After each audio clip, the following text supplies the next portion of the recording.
அந்த மனுஷரோடு அவன் பேசிக் கொண்டிருக்கிறதை அவன் மூத்த சகோதரனாகிய எலியாப் கேட்டபோது அவன் தாவீதின் மேல் கோபம் கொண்டு, நீ இங்கே வந்தது என்ன? வனாந்தரத்தில் உள்ள அந்த கொஞ்ச ஆடுகளை நீ யார் வசத்தில் விட்டாய்? யுத்தத்தை பார்க்க அல்லவா வந்தாய்? உன் துணிகரத்தையும் உன் இருதயத்தின் அகங்காரத்தையும் நான் அறிவேன் என்றான். அவன் உடனே அவங்க அண்ணனுக்கு கோவம் வந்துருச்சு. மிலிட்ரியில் இருக்கிறல, நானே பெரிய பலசாலி, மிலிட்ரியில் வேலை செஞ்சுவேன், நானே அவனை பார்த்து பயப்படுறேன், நீ வந்தது என்ன? எனக்கு சாப்பாடு தானே எடுத்துட்டு வந்த? இங்க நடக்கிற சண்டை வேணும்னா பார்த்துட்டு போ. உனக்கு என்ன நெஞ்சில் அவ்வளோ அகங்காரமா ஆணவமா? அவனை கொல்ல போறேன், இதை பண்ண போறேன்னு நீ என்ன பேசிட்டு இருக்கிற அப்படின்னு சொல்லி அவங்க அண்ணனுக்கு கோவம் வந்துருச்சு. நல்ல பிரசங்கம் பண்ணீங்களேன்னா பாருங்க, பக்கத்தில் இருக்கிற பாஸ்ட்டுங்கெல்லாம் சொல்லுவாங்க, தம்பி நீ ரொம்ப இளம் வயசு, பார்த்து கொஞ்சம், ஐயா நாங்களாம் 50 வயசா நாங்கள் ஆகியிருக்குங்க. 50 வயசு ஆளுக்கும் இதே பைபிள் தான், 100 வயசு ஆளுக்கும் இந்த பைபிள் தான். நாங்களும் ஊழியத்தில் ரொம்ப எக்ஸ்போர்ட்டு, எத்தனையோ பிசாசா பார்த்துட்டு வந்திருக்குங்க, அதனால தான் நீங்கள் அங்கேயே இருக்கீங்க. விருத்த சேதனம் பண்ணப்பட்டனுடைய உள்ளங்கள் பேச்சு எல்லாம் வேற மாதிரி இருக்கும்.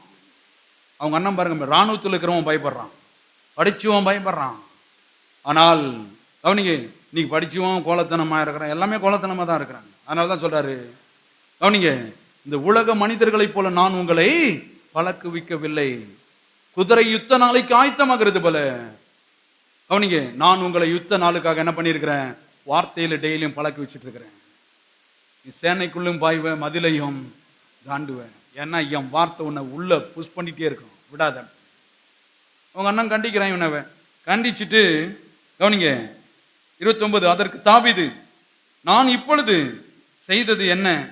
நான் வந்திருக்கிறதற்கு முகாந்திரம் இல்லையா என்று சொல்லி, அதுக்கு முன்னாடி அவங்க அண்ணன் சொல்றான், உன்னை ஆடு தானே மேய்க்க விட்டேன், அது கொஞ்சம் ஆடு, அதை யாருக்கிட்ட விட்டு வந்தேன்? மரியாதையே சொல்லு. ஆடு மேய்க்கிறவனுக்கு இங்க என்ன பேச்சு வேலை? நிறைய பேர் அப்படிதான்.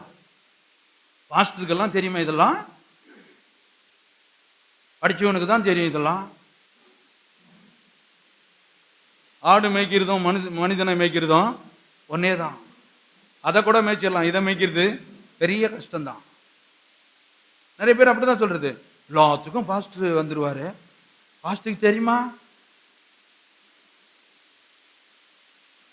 டாக்டருக்கே தெரியாத விஷயம் எங்களுக்கு தெரியுங்க, ஜட்ஜிக்கே குடும்பத்தை பத்தி தெரியாத விஷயம் எங்களுக்கு தெரியும், விஞ்ஞானிக்கே தெரியாத விஷயத்த உலகத்தை பத்தி எங்களுக்கு தெரியும். அதனால சொல்றாரு, ரட்சிக்கப்பட்ட ஜனமே உனக்கு ஒப்பானவன், இஸ்ரவேலே நீ ஒருத்தன் கூட உனக்கு கம்பேர் பண்ணவே கூடாது, நீ தனித்துவம் வாய்ந்தவன்.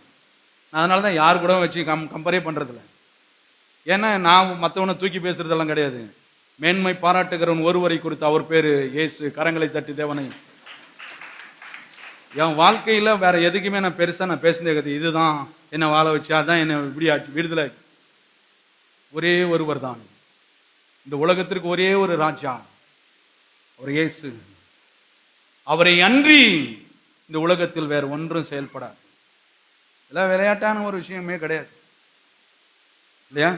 அடுத்தது பாருங்க, அப்ப தாவீது அது சொல்றான், நான் வந்தது இங்க தேவையில்லாம வந்திருக்கேன், விஷயம் இல்லை இருக்கு சொல்றாரு பாருங்க, வாசிப்போம். அதற்கு 30, அவனை விட்டு, எத்தனாவது வாசித்த?